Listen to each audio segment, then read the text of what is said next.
नमस्ते। आज हम समझेंगे Nifty mid cap quality 50 index को। आखिर ये है क्या और क्या ये सच में ग्रोथ का एक स्मार्टर तरीका है? चलिए इसी सवाल का जवाब ढूंढते हैं। अक्सर एक सवाल मन में आता है ना कि अगर मिड कैप वाली ग्रोथ चाहिए तो क्या वो हाई वायर रिस्क मतलब वो जो ऊंचा वाला जोखिम होता है वो लेना ही पड़ेगा। ज्यादातर निवेशक इसी कश्मकश में रहते हैं।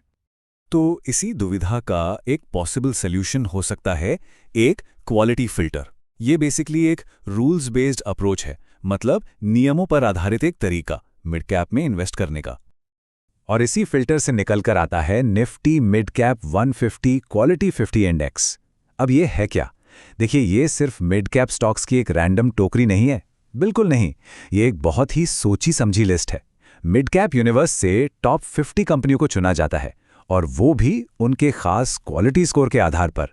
मकसद सिर्फ और सिर्फ फाइनेंशियली स्ट्रांग बिजनेसेस को ढूंढना।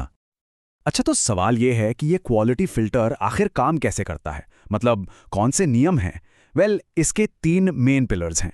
सबसे पहले देखा जाता है हाई रिटर्न ऑन इक्विटी, यानी कंपनी अपने शेयर होल्डर्स के पैसे पर कितना अच्छा रिटर्न दे पा रही है। फिर दूसरा फिल्टर है लो फाइनेंशियल लेवरेज, मतलब कंपनी पर कर्ज का बोझ कम से कम हो। और तीसरा और बहुत जरूरी, स्टेबल अर्निंग्स ग्रोथ, यानी कंपनी का मुनाफा लगातार स्टेबल तरीके से बढ़ रहा हो। तो ये तीनों चीजें मिलकर एक तरह से कंपनी का पूरा फाइनेंशियल हेल्थ चेकअप कर देती हैं। ओके, तो ये तो हो गई सारी थ्योरी की बातें। सुनने में तो अच्छा लगता है, लेकिन असली टेस्ट तो परफॉर्मेंस का होता है ना? तो चलिए अब इस स्ट्रैटेजी को टेस्ट पर डालते हैं और देखते हैं कि इसने असल में परफॉर्म कैसे किया है।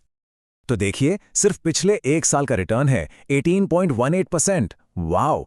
आज के वोलेटाइल मार्केट को देखते हुए ये आंकड़ा वाकई काफी इंप्रेसिव है। चलिए थोड़ा और लॉन्ग टर्म देखते हैं।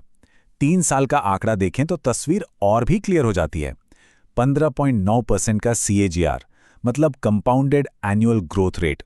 और ये CAGR बहुत जरूरी है, क्योंकि ये बताता है कि ये सिर्फ 1 साल का तुक्का नहीं था, बल्कि ग्रोथ कंसिस्टेंट रही है साल दर साल। और जो लोग और भी लॉन्ग टर्म सोचते हैं, उनके लिए 5 साल का आंकड़ा तो और भी मजबूत है, 18.44% CAGR। ये साफ साफ दिखाता है कि ये स्ट्रैटेजी लंबी रेस का घोड़ा है। शॉर्ट टर्म में ही नहीं, बल्कि लॉन्ग टर्म में भी इसने मजबूती और स्टेबिलिटी दिखाई है।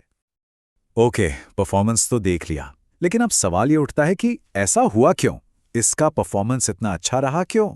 और इसका जवाब वहीं छुपा है जहां से हमने शुरू किया था, इसके क्वालिटी फैक्टर्स में। क्योंकि ये वो कंपनियां हैं जिन्होंने बाजार के हर उतार चढ़ाव में स्टेबल रिटर्न्स दिए हैं। इनकी प्रॉफिट ग्रोथ भी स्टेबल थी, और हाँ, कम कर्ज होने की वजह से इन्हें एक कुशन, एक सुरक्षा कवच मिला। और जब ऐसी स्टेबिलिटी दिखती है तो लॉन्ग टर्म इन्वेस्टर्स का भरोसा अपने आप आ जाता है। लेकिन देखिए, इन्वेस्टमेंट की दुनिया में कोई भी चीज परफेक्ट नहीं होती। हर सिक्के के 2 पहलू होते हैं। तो चलिए अब एक बैलेंस व्यू लेते हैं। इसके फायदे क्या हैं और कौन सी बातें ध्यान में रखनी चाहिए।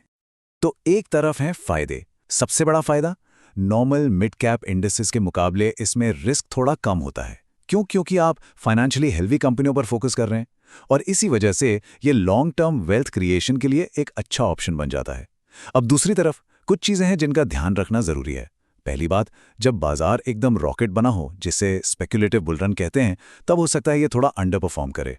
और दूसरी जरूरी बात यह है कि है तो ये मिड कैप ही, राइट? तो वो जो मिड कैप वाली इनहेरेंट वॉलेटिलिटी होती है, वो थोड़ी बहुत तो इसमें भी रहेगी ही।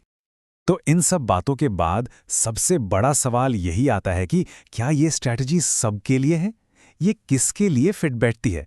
चलिए एक आइडियल इन्वेस्टर प्रोफाइल बनाने की कोशिश करते हैं। तो देखिए, ये स्ट्रैटेजी उस निवेशक के लिए सबसे अच्छी है जो क्वालिटी मिड कैप कंपनी में पैसा लगाना चाहता है, मॉडरेट रिस्क यानी कि ठीक ठाक जोखिम लेने से नहीं डरता, और सबसे जरूरी, जिसका इन्वेस्टमेंट होराइजन मतलब निवेश का नजरिया लॉन्ग टर्म का है। और आखिर में सोर्स मटेरियल की एक लाइन इसे बहुत अच्छे से सम अप करती है। वो कहते हैं, ये इंडेक्स भारत की इक्विटी ग्रोथ स्टोरी में हिस्सा लेने का एक स्मार्ट और डाइवर्सिफाइड तरीका देते हैं। मतलब ये रूल्स बेस्ड इन्वेस्टिंग की असली ताकत है, जो आपको ग्रोथ भी दे सकती है और स्टेबिलिटी भी। तो आज की इस चर्चा को हम एक सवाल के साथ खत्म करते हैं। ये सोचने वाली बात है कि अपने इन्वेस्टमेंट अप्रोच में अगर एक क्वालिटी फिल्टर लगा दिया जाए तो उससे क्या फर्क पड़ सकता है। सोचिएगा जरूर।